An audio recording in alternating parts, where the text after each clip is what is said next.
Well, and originally when I started planting cover crops, my reason was for soil erosion control.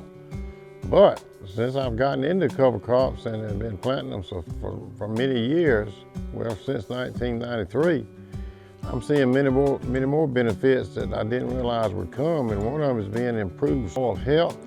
And I'm seeing an increase of organic matter in the top inch of soil, which is a great benefit to our soils here because normally they're less than 0.5% of organic matter. And I've gotten them up to as much as 3.5% in the top 1 inch of soil. If you have nitrogen in the soil, then it picks it up and puts it into the cover crop, and also along with the other nutrients. And as you terminate the cover crop and then it begins to decay, it supplies nutrients to the following crop because they have been recycled and they're held in the land or on the land where they're needed.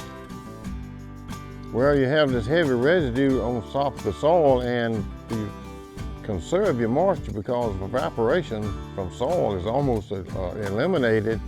And this heavy cover crop can help you get you through a 2 to 3 week drought in a non-irrigated situation. Another big advantage now with the palmer amaranth resistance to Roundup is that with a heavy cover crop such as rye that you're allowed to get 6 feet tall, and then I roll it down prior to planting, and it's a mat on the soil surface, and pigweed has a very tough time at getting through that mat. And in fact, we're getting good control of pigweed and other weeds with this heavy mat of cover crop laying on the soil surface. Now, it's not 100% control, but it goes a long way toward eliminating the pigweed that we have to deal with later on.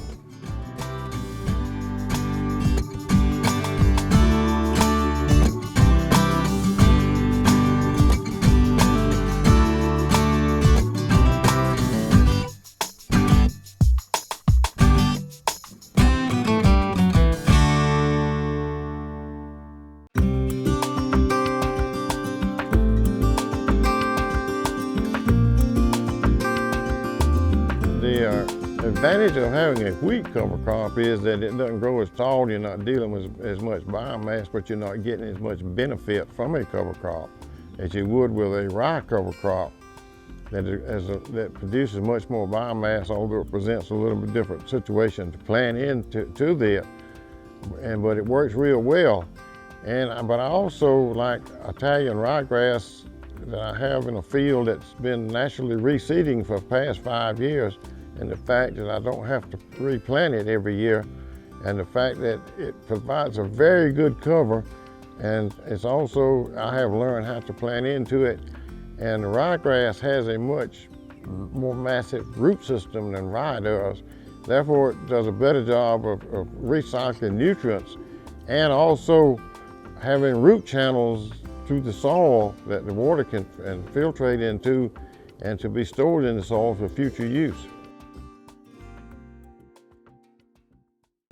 Planting a cover crop is the most important to get it in planted on time, but sometimes Mother Nature doesn't cooperate. You can't get the previous crop out and get your cover crop planted timely. But one of the ways to help get around this is, particularly if you have peanuts, is go in and broadcast rye prior to digging the peanuts, or either prior to harvesting them, after digging them, and the cooperation from the equipment moving in the field will incorporate the rye seed enough that when you get sufficient moisture, it will come up. And that's a very inexpensive way to do it, because you're normally doing it with a small tractor and a small spreader attached to the tractor, and you can seed the rye very quickly and very efficiently, and that helps to gain some time rather than waiting until after the crop is harvested and then go in and plant. And I have aerial seeded rye. I spread it onto particularly a soybean crop prior to leaf drop, and also in cotton prior to defoliation. And this works real well. In fact, in 2009, had I done that, it would have been excellent, because we had all this rainfall that we normally don't have, and rye seed itself will germinate almost on top of the soil surface with sufficient moisture. You don't have to get much soil coverage to get a good stand of rye.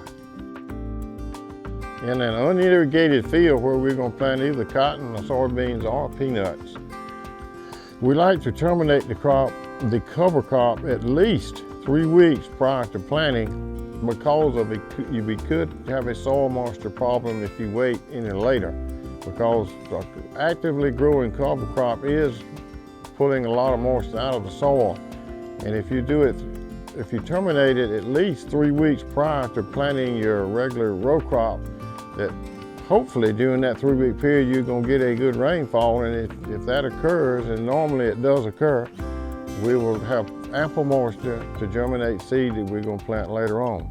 So it is a management problem. And sometimes it doesn't work exactly like that, but in my 15 years of conservation tillage, I've always been able to plant a crop. I've never had to been delayed very long from planting a row crop in the spring because of insufficient moisture. And I've learned over the years to make some adjustments to my equipment and make some modifications to my equipment, and therefore I'm having very little trouble at this time planting into a heavy rye crop that is 6 feet tall at the time that I roll it down. And by rolling the cover crop, it also helps me with the planting situation, in addition to forming a mat on the soil surface to help with weed control. I've been rolling cover crops approximately 5 years, and I picked up the idea from Dr. Wayne Reeves, and I think he had gotten the idea from Brazil, and I've seen some pictures of rollers that they use, and so we went to the shop and made us a roller out of some equipment that we used, equipment that we had on the farm that we were no longer using.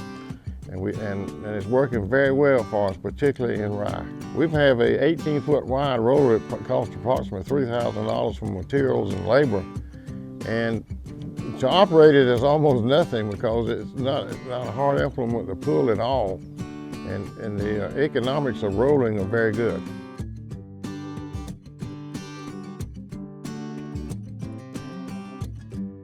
This Italian ryegrass that I have that is reseeding normally every year, and I'm not having to plant it, and it occurred naturally in the field, and I allowed it to grow and continue until it covered the field, and now have a very good cover crop. And it has a tremendous root system on it, although above ground biomass is not as great as rye. As you can see, it has a tremendous root system on it, and this is organic matter here that's been deposited over the years on the soil surface, and this soil feels very, very fluffy.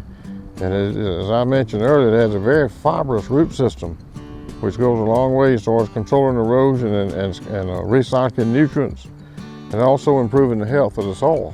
Hopefully it can even grow through our hard pan, and if this is the case, then we may be able to eliminate a subsoiler in future years and only plant no-till straight into the ryegrass without having the high horsepower tractors we have today to pull subsoilers and planning the same operation.